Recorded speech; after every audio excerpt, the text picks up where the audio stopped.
Some editions of Linux can run as a what, and this allows you to fully utilize the operating system without having to install it.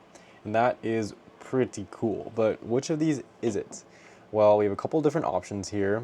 We have a boot DVD.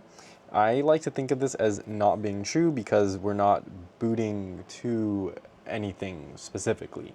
And then with the Ghost Protocol Ubuntu, that's just completely out there. That's obviously not going to be one of our answers.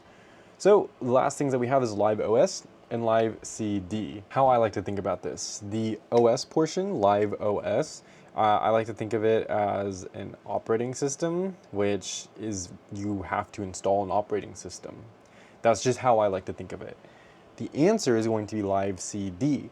And this is basically a whole operating system on a CD, on a DVD, on a USB even. USBs are pretty popular nowadays, and you can run the OS off this. It allows you to do this temporarily, so you don't have to make any kind of tweaks or anything to your system configurations. You can do lots of temporary things, and you don't have to install softwares to run this OS. So some editions of Linux can run as a live CD, and this is going to allow you to fully utilize the operating system without having to first install it.